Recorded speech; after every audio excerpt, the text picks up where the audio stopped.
Bismillahirrahmanirrahim.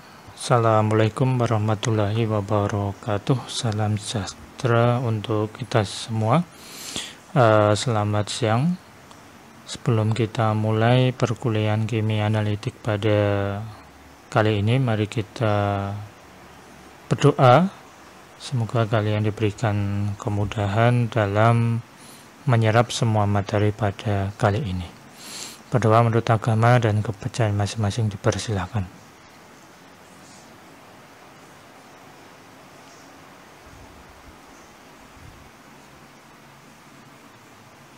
Selesai. Untuk pertemuan kali ini kita akan melanjutkan materi yang kemarin. Kalau kemarin kalian telah belajar terkait dengan spektrofotometri, hari ini kita akan belajar kromatografi.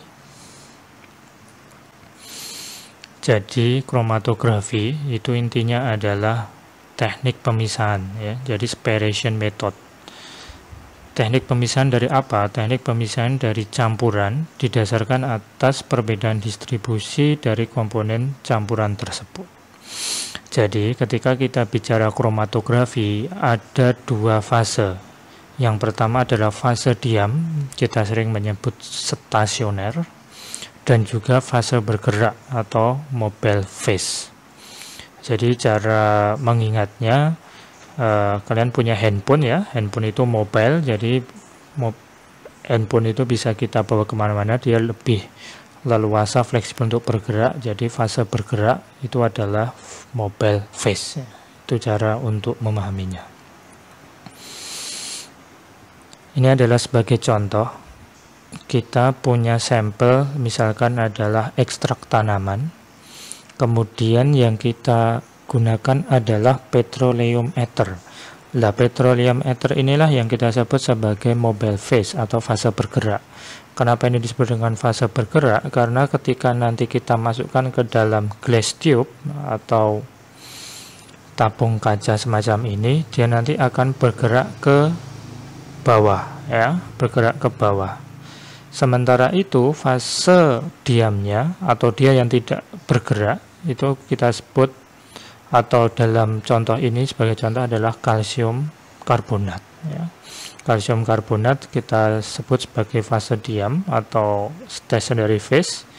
Selanjutnya yang dimaksud dengan contoh hasil kromatografi adalah sampel yang berupa ekstrak tanaman tadi ketika menggunakan petroleum ether dan dilewatkan pada kalsium karbonat nanti akan terpisah menjadi beberapa komponen, misalkan komponen A, komponen B, komponen C.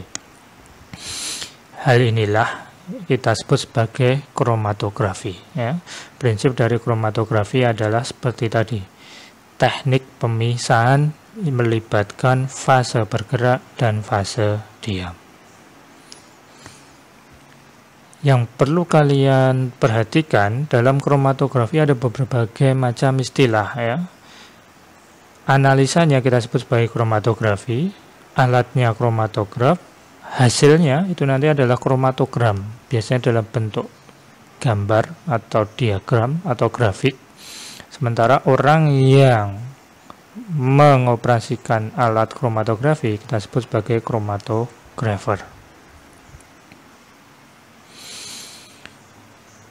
Ini sebagai contoh macam-macam mobile phase dan stationary phase dan juga teknik-tekniknya, ya. Sebagai contoh ini liquid, ini tekniknya partition kromatografi, nanti alatnya kita sering menyebut sebagai HPLC, ya. Sementara mobile phase-nya gas, standard phase-nya liquid. Sebagai contoh nanti adalah gas kromatografi.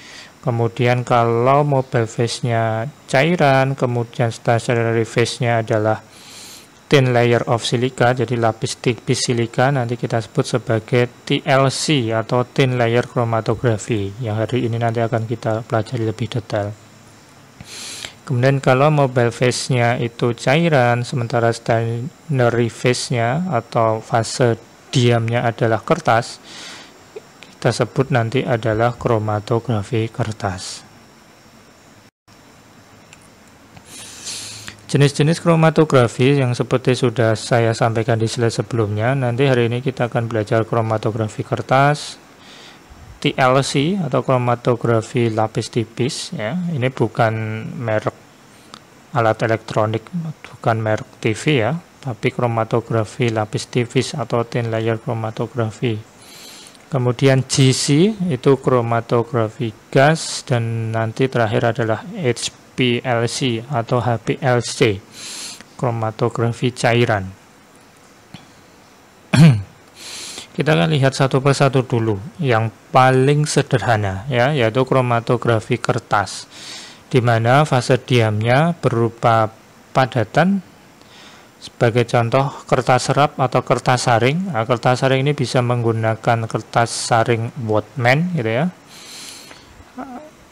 ataupun kalian bisa menggunakan kertas tisu ya, karena kertas tisu mengandung selulosa.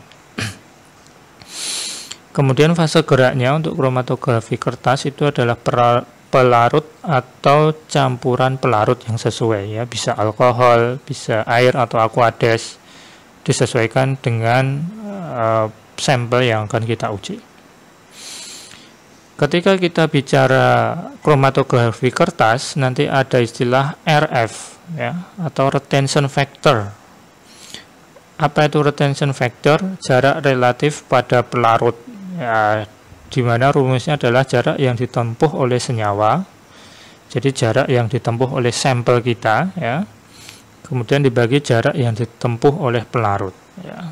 Sebagai contoh supaya lebih memperjelas lagi ya, ini ya, jadi misalkan ya, ini adalah kertas kromatografi ya, bisa kertas saring dan sebagainya, kemudian nanti kita beri garis baseline ya namanya, jadi garis awal, kemudian nanti kita beri sampel kita teteskan di sini ya, kemudian kertasnya kita masukkan ke dalam pelarut, nanti akan lebih jelas di slide berikutnya ya.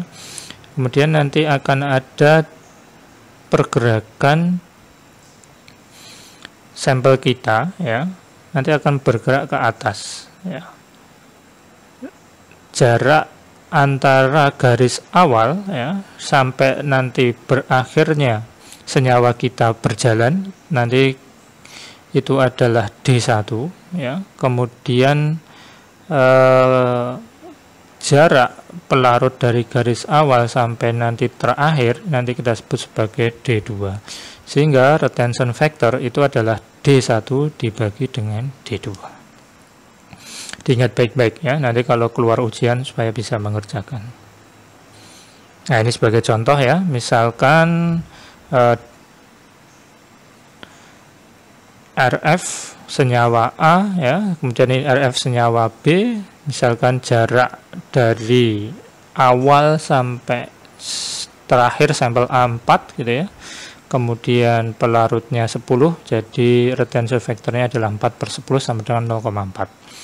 Sedangkan B, dia jaraknya lebih jauh, sekitar menempuh 8 cm ya, dibagi dengan 10. 10 itu apa? 10 itu adalah jarak pelarut ya, 8/10, sehingga nanti jawabannya adalah 0,8. Nah, ini sebagai contoh ya. Jadi misalkan ini kita kasih sampel kita, nanti dia akan bergerak naik dan nanti akan mendapatkan warna yang berbeda-beda ya. Ini sebagai contoh ya, ini warna dari tinta atau spidol berbagai warna ya, mulai merah, kuning, ungu, biru dan sebagainya. Nanti setelah diuji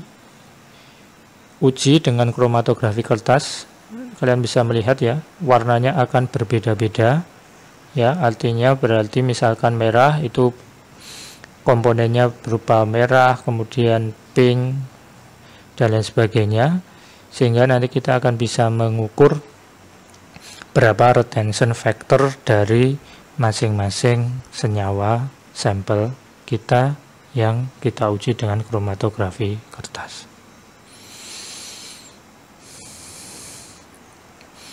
Berikutnya adalah TLC ya, kromatografi lapis tipis. Ingat ya, TLC ya.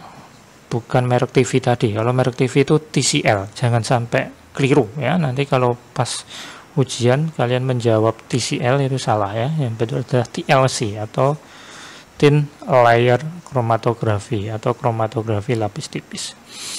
Ini prinsipnya seperti dengan kromatografi kertas, tetapi ada perbedaan terkait dengan fase diam dan fase geraknya ya. Karena fase diamnya itu berupa gel silika ya. Kalau tadi kromatografi kertas adalah kertas ya, atau kertas saring. Kalau fase diam dalam TLC ini adalah gel silika atau aluminia. Jadi fase diamnya berupa gel silika dan fase geraknya itu pelarut atau campuran pelarut yang sesuai. Hampir sama dengan kromatografi kertas. Yang membedakan adalah fase diamnya.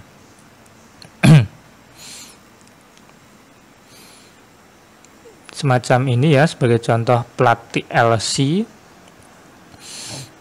di mana plat TLC ini nanti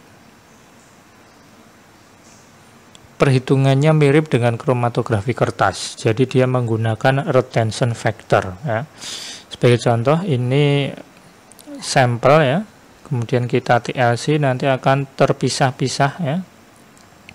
Ada pita atau band ya, atau band-band di sini, di mana band-band ini nanti akan kita bandingkan dengan standar gitu ya, sehingga nanti akan ketemu ini senyawa apa dan lain sebagainya. Baik, prinsipnya semacam ini. Jadi misalkan ini ada campuran, kalian bisa melihat ya, di sini ada warna merah, hijau, kuning gitu. Kemudian nanti ketika kita TLC atau kita uji dengan kromatografi, dia nanti akan terpisah berbagai komponen. Misalnya komponen A warna hijau gitu ya, komponen B warna merah, komponen C warna kuning. Nah inilah nanti ya, nanti akan kita sesuaikan dengan standar yang ada atau database yang ada, sehingga nanti kita bisa tahu kira-kira kalau band semacam ini nanti senyawa apa ya. Sebagai contoh ini glutamin, glisin, alanin, ini sebagai contoh penggunaan TLC untuk melihat komponen asam amino ya, baik esensial maupun non esensial. Jadi ini misalkan TLC ya, kita masukkan ke dalam pelarut, kemudian nanti dia akan terpisah menjadi band-band ya. Band-band inilah nanti yang semacam ini nanti outputnya ya, atau hasilnya. Nah, ini nanti akan bisa kita lihat sebagai contoh ya, ini seharusnya ada tirosin, tetapi di hasil kita itu tidak ada bandnya. Artinya apa? Artinya dalam sampel kita, itu tidak ada komponen tirosin semacam itu ya. Kemudian misalkan ini adalah glutamin, kemudian kita sesuaikan dengan hasil kita. Oh ternyata di sini ada band. Band itu semacam pita gitu ya. Ya ini ada pita-pita ini. Oh berarti di sini sampel kita mengandung glutamin. Semacam itu cara membacanya. Sama ya perhitungannya dengan kromatografi kertas tadi. Intinya adalah RF ya. Jarak yang ditempuh komponen dibagi jarak yang ditempuh pelarut. Misalkan kalau jarak yang ditempuh komponen 1,7 cm, sementara pelarut 5 cm, rumusnya adalah 1,7 dibagi 5,0 sama dengan 0,34. Kemudian itu tadi kan analisa secara kualitatif atau identifikasi secara kualitatif, artinya senyawa yang kita cari itu ada tidak di dalam sampel kita gitu ya. Kemudian bagaimana cara menghitungnya? Maka kita gunakan kuantifikasi ya. Biasanya menggunakan alat yang namanya TLC scanner atau densitometry. Jadi alat ini prinsipnya adalah menghitung kepekatan dari warna spot. Nah, alatnya semacam ini ya. Jadi nanti alat ini akan mengolah data dari kita, sehingga nanti akan kita peroleh berapa jumlah atau kandungan senyawa dalam sampel yang kita uji. Berikutnya yang ketiga itu adalah gas kromatografi. Nah, kita sering menyebutnya GC ya. Jadi gas ini digunakan biasanya untuk memisahkan senyawa yang mudah menguap atau volatile compound ya, senyawa-senyawa alkohol dan lain sebagainya itu, tetapi tanpa mengalami dekomposisi, sehingga nanti fase bergeraknya atau mobile phase-nya itu berupa gas ya. Karena di gas kromatografi maka fase bergeraknya adalah gas. Gasnya bisa berupa HE ya, HE apa HE? Masih ingat HE? Helium ya, gas helium. Ini yang sering sekali digunakan dalam gas kromatografi. Dan juga gas yang lain selain helium itu adalah N, nitrogen ya. Sementara fase diamnya atau stationary phase-nya itu bisa berupa liquid, cairan atau padatan. Ini sebagai contoh ya, gas kromatografi. Alatnya ini ya, alatnya ini kemudian biasanya dihubungkan dengan komputer yang sudah ada software-nya ya. Ini tampak dari depan ya, tampak dari depan. Kemudian komponen-komponennya ya, kalau tampak dari depan ya, jadi kalau ini tadi kita buka ya, kita buka pintu depannya ini ya, nanti akan tampil kurang lebihnya seperti ini. Jadi nanti di dalamnya itu ada kolom ya, kolom ini nanti digunakan sebagai pemisah ya. Kemudian ada ovennya, ini nanti digunakan untuk menguapkan sampel kita ya. Kemudian kalau dari atas ya, ini ya bagian atasnya ini ada injection port atau tempat masuknya sampel yang akan kita uji atau yang akan kita pisahkan gitu ya. Kemudian nanti ada detektor. Nah, ini lebih jelasnya. Bagaimana skema gas kromatografi itu bekerja. Pertama, kita harus melihat komponen-komponennya. Yang pertama adalah gas pembawa. Seperti tadi yang saya sampaikan, sebagai contoh helium ataupun nitrogen ya. Kemudian flow controller ini digunakan untuk mengatur seberapa banyak gas yang akan dimasukkan ke dalam GC. Injector port ini digunakan untuk memasukkan sampel ya. Biasanya kita memasukkan sampel dengan menggunakan syring atau suntikan ya. Kemudian sampel kita masukkan ke injection port. Nanti sampel akan diuapkan. Tadi kalian bisa melihat ya, ada ovennya di sini. Kemudian didorong ke kolom. Jadi sampel itu bisa masuk ke kolom karena ada dorongan dari gas pembawa ya. Karena didorong dia masuk ke dalam kolom, sehingga nanti sampel kita akan berinteraksi dengan fase diam yang ada di kolom, sehingga terpisah lalu akan ditangkap oleh detektor. Hasil akan dianalisa oleh software. Jadi ini nanti diperoleh sinyal-sinyal, nah sinyalnya nanti akan diubah oleh recorder sehingga nanti akan muncul kromatogram ya.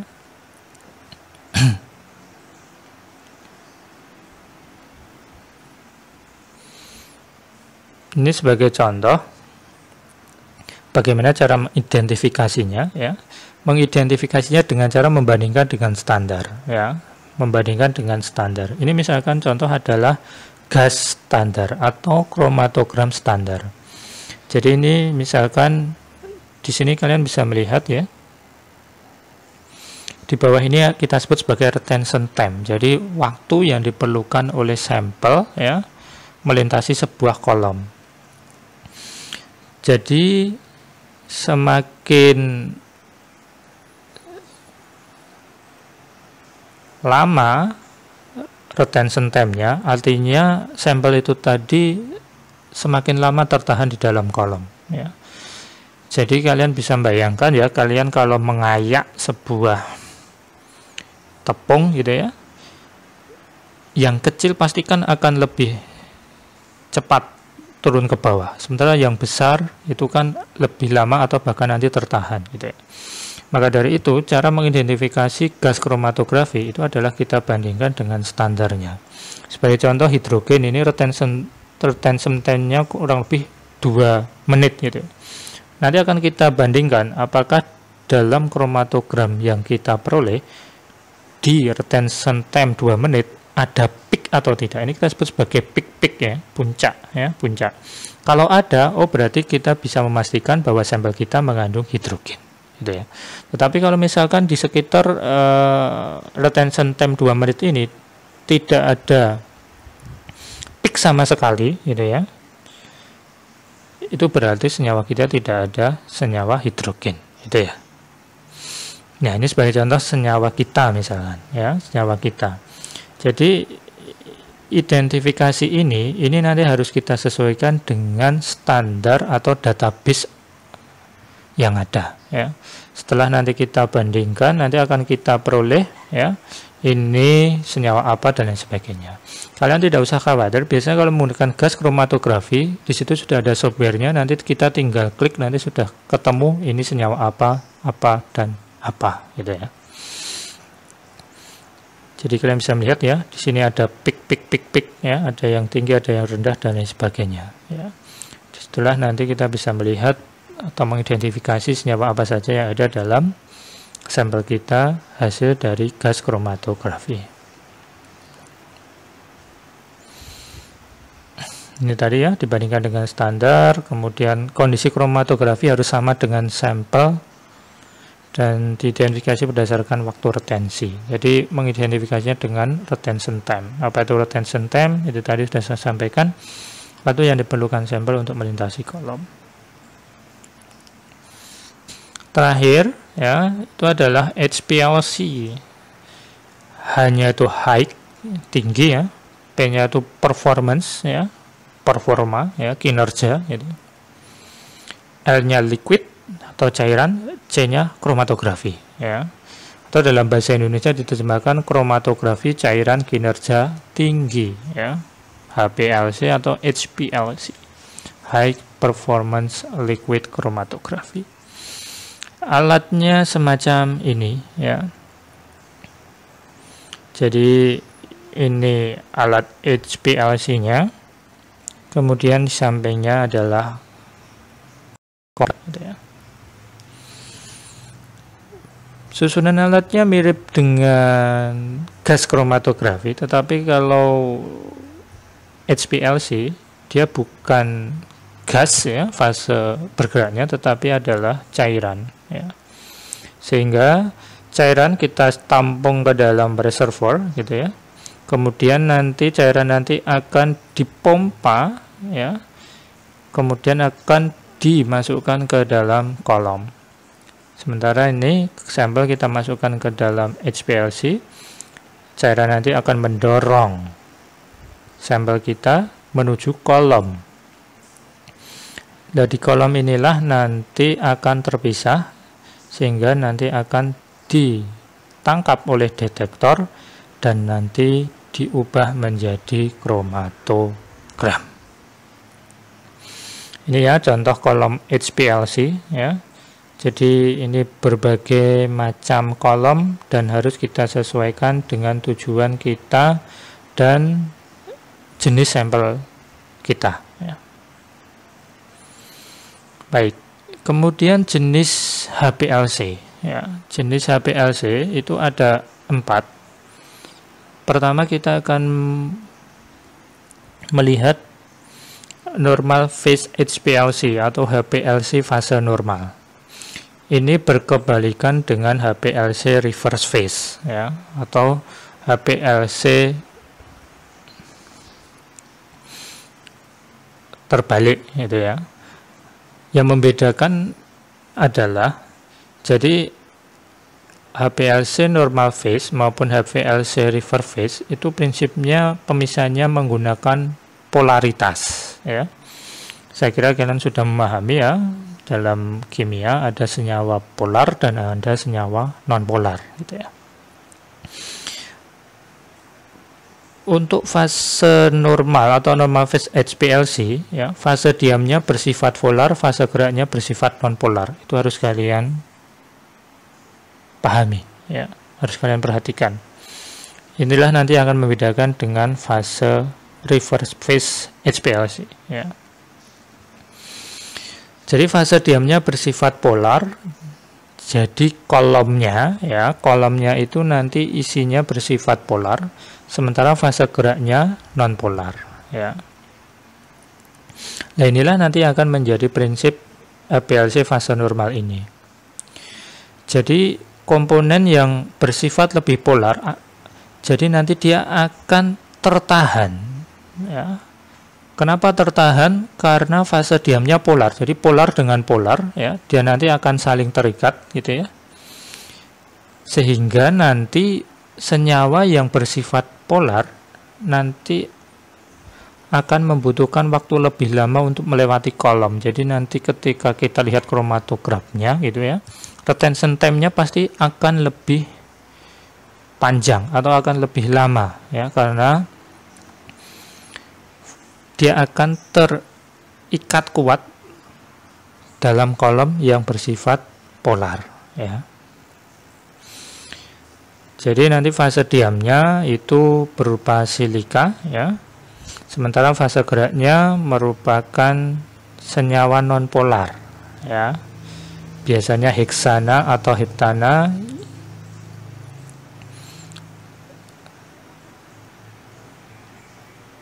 Ini sebagai contoh, ya, ini sebenarnya bergerak ini, ya, tetapi dalam slide hanya diam saja. Ini sebagai contoh, ya, kolomnya semacam ini. Kalau dalam kehidupan atau di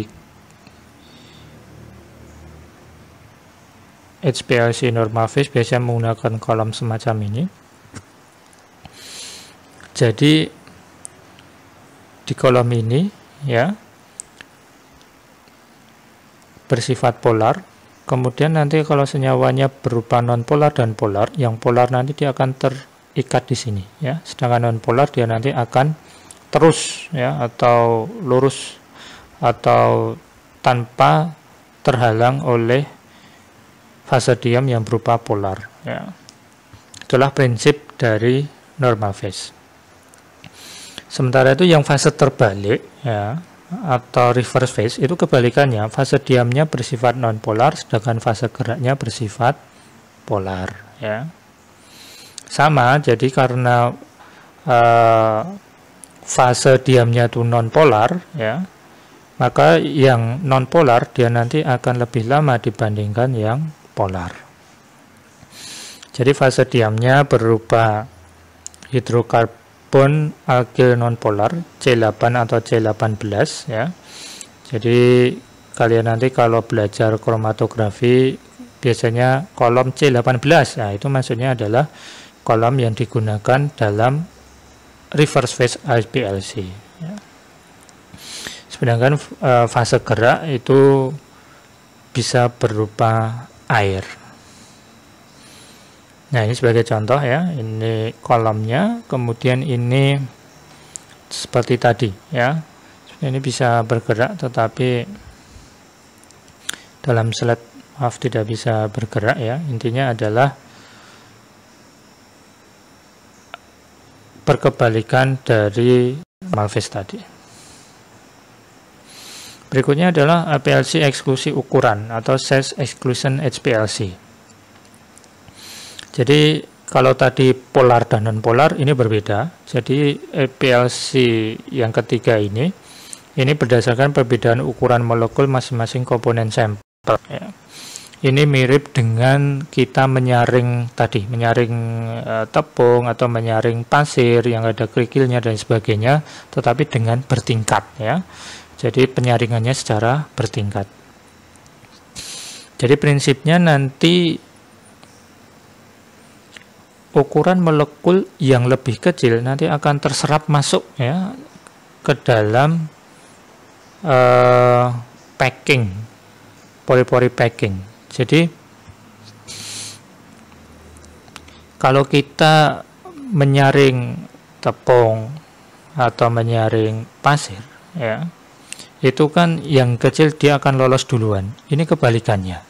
Jadi kenapa yang kecil ini tidak langsung lolos duluan? Karena dia harus memasuki packing-packing yang ada di kolom kromatografi, sehingga nanti yang akan lebih cepat keluar, ya, atau retention time-nya lebih singkat, itu adalah sampel dengan ukuran yang lebih besar, ya.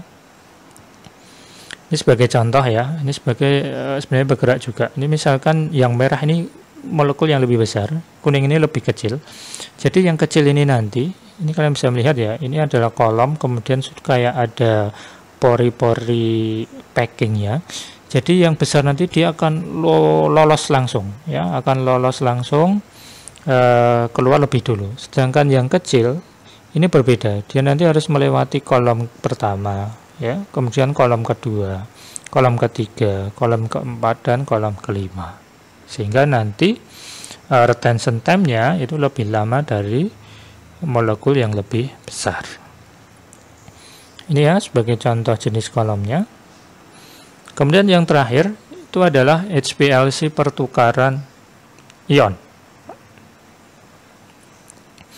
Jadi yang keempat ini prinsipnya adalah sampel yang bersifat ionik atau dapat diubah menjadi ionik. Jadi fase diamnya ionik yang berlawanan dengan sampel. Jadi semakin kuat muatan komponen sampelnya, maka komponen tersebut akan tertarik pada permukaan fase diam sehingga akan butuh waktu yang lebih lama untuk melewatinya. Jadi sampel, ya, yang muatannya itu berbeda, ya, dengan fase diamnya, maka dia akan menempel dan akan lama keluarnya, ya, dan mempunyai retention time yang lebih lama, ya. Sementara itu kalau muatan ionnya itu sama dengan fase diamnya, maka dia akan lebih cepat keluar sehingga nanti retention time-nya lebih cepat, ya. Ini, ya, contoh kromatogram HPLC mirip dengan gas kromatografi tadi yang sudah saya sampaikan. Jadi disesuaikan dengan standar yang ada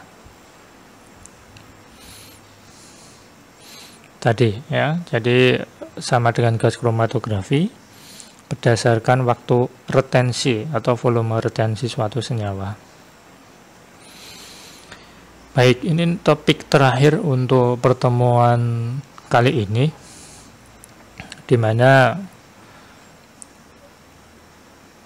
setelah kita mengetahui identifikasi kromatografi secara kualitatif, gitu, ya, berikutnya adalah secara kuantitatif.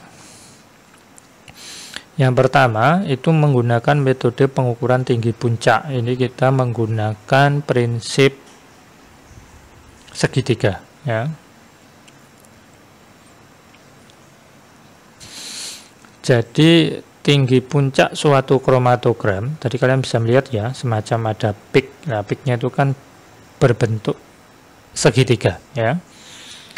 Kemudian kita ukur tingginya. Nah, tinggi puncak suatu kromatogram itu akan sebanding dengan kadar senyawa membentuk kromatogram tersebut.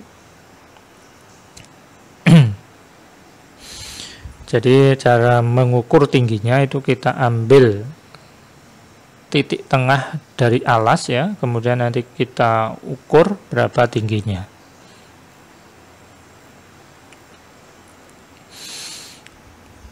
Kemudian berikutnya metode pengukuran luas puncak, ya. Kalau tadi hanya tinggi saja, sekarang itu menggunakan prinsip perhitungan luas segitiga, ya.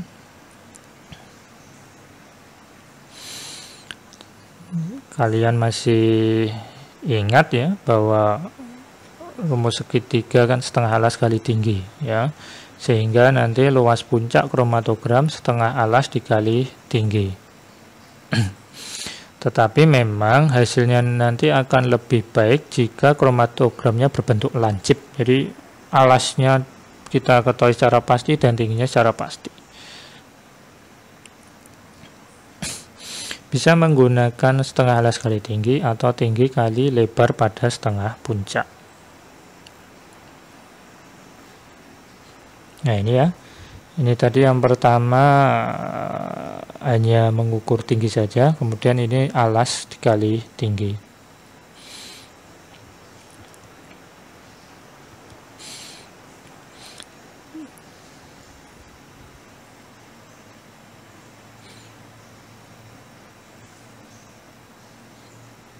Jadi bisa setengah alas kali tinggi atau ini tinggi kali lebar pada setengah puncak. Ini tinggi dikali lebarnya, bukan dari alasnya tapi setengah puncak.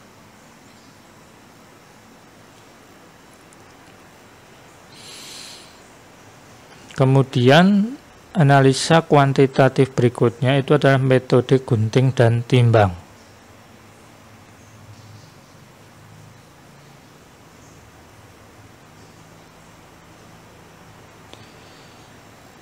Di mana metode ini prinsipnya adalah tadi ya, kromatogramnya sudah kita peroleh, kemudian kita print, kemudian puncak-puncaknya kita gunting sesuai dengan bentuknya ya, kemudian guntingan itu kita timbang ya. Jadi berat masing-masing guntingan itu akan sebanding dengan kadar senyawa yang membentuk kromatogram tersebut. Terakhir dan sering digunakan dalam HPLC adalah menggunakan alat yang namanya integrator ya. Jadi ini alatnya lebih presisi dan lebih valid ya, karena langsung dihubungkan dengan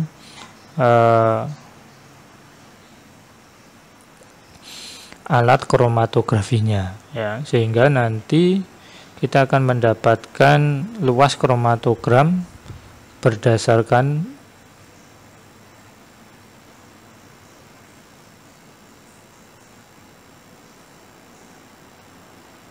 data yang sudah dianalisa oleh software ya. Saya kira untuk kromatografi cukup sekian yang dapat saya sampaikan. Hari ini kalian telah belajar prinsip dari kromatografi, jenis-jenis kromatografi, mulai kromatografi kertas, kromatografi lapis tipis atau TLC, kromatografi gas, dan kromatografi HPLC. Di mana HPLC tadi ada 4 macam: normal phase, reverse phase, kemudian ion exchange, dan kromatografi phase exclusion.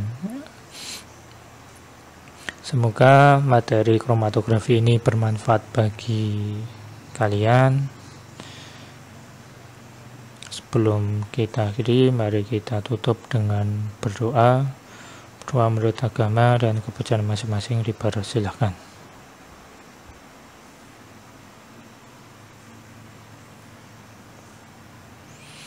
Selesai. Terima kasih atas kehadirannya. Selamat siang. Assalamualaikum warahmatullahi wabarakatuh.